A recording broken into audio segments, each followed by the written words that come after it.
Succession's last season is well underway, so it's only fitting that we explore on a deeper level families, dynamics, and narcissism of the Roys. The creators of this show are very smart in a way they craft every single character and scrutinize the language that they use. Succession is about a myriad of things, from cycle of abuse, the issue of power and wealth and what it does to people, to little things like corporate world and witty, poetic, obscene language. But what I found most interesting about this story is the characters, and more specifically the siblings, the four young Roys scrambling to matter, making something for themselves, simultaneously destroying their psychotic father's legacy and yearning for his validation and love. Second episode of the last season of Succession, aptly called Rehearsal, on the surface, just like its title, talks about the eldest son of Logan Roy, Connor, but serves as a reminder who Connor is thematically as a character, the unloved, the overlooked.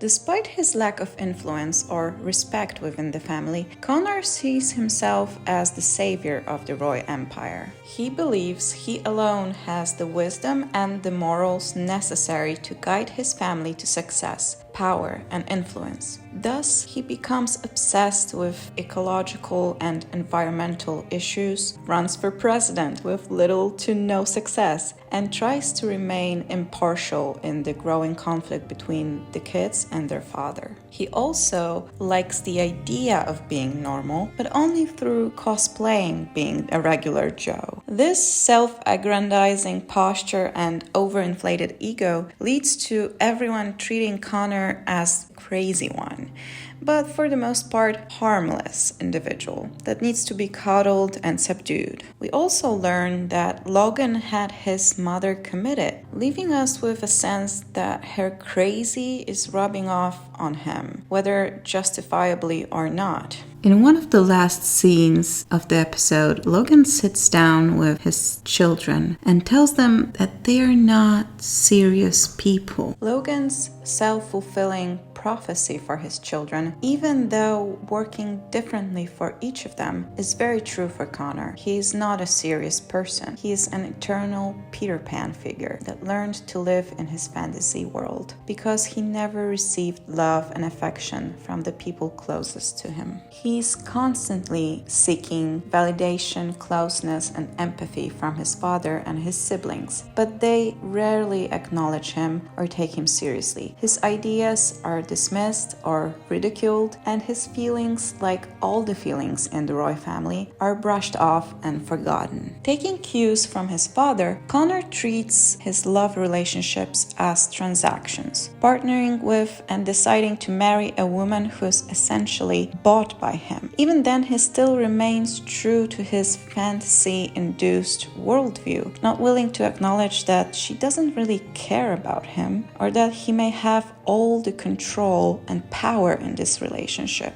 Feelings of loneliness and isolation are a common theme throughout this show, but for Connor they become the entire point of his character. Not only is he isolated from the entire world because of his wealth, but he's isolated also from his family too, by not including him in any decision-making or important affairs. Siblings are arguing about the deal they're making, and Roman draws on a really funny and really accurate Beatles metaphor, but he doesn't include Connor in it. Connor is still Connor, even though others are Yoko or Lennon. It doesn't matter that he's texting about his wedding rehearsal. It's more important for his brothers to make fun of Dad's assistant, or to talk about the deal the Shiv is making, even though their brother is obviously hurting and his bride basically fled the entire festivities. Essentially, every important person in his life is too busy and too important to put Connor first, even for one night in his life. They take him out drinking, but spend the entire night talking about their issues,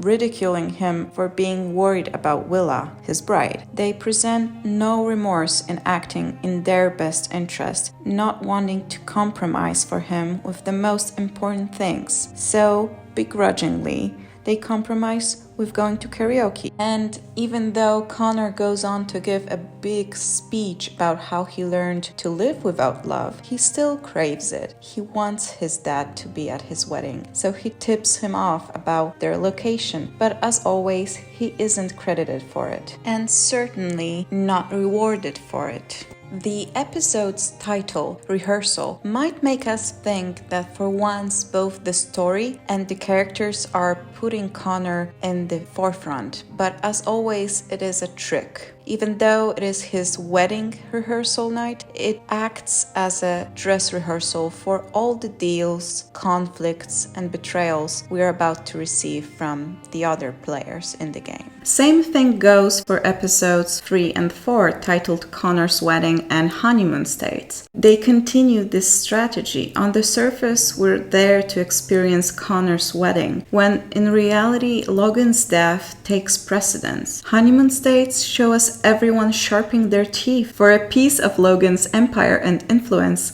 like it's a delicious slice of a pie. In many ways, Connor is the most tragic hero in Succession. Isolated in his delusions, unloved by everyone, ignored and defined by his father's contempt. His character acts as a reminder that we are all hardwired for connection. We need love, even if we don't want to admit it. Hi guys, I couldn't resist doing another video about Succession. I know you've been waiting a long time for the Ray video, and I have ideas for so many others, but I'm always like jumping into the new one, so I have like 10 started already and I haven't finished them, but they're coming along. Succession just gives us episode after episode of perfection, so we just have to talk about it. I'm super excited for next episodes. I'm gonna be doing videos about Roman, about Shiv, about maybe Logan, I don't know, more Kendall. And yeah, so, and there's gonna be a video about Night Agent. I've started doing that, and then Ray video. And also I had a little epiphany while watching the trailer for new Hunger Games. So there's gonna be a video about that too.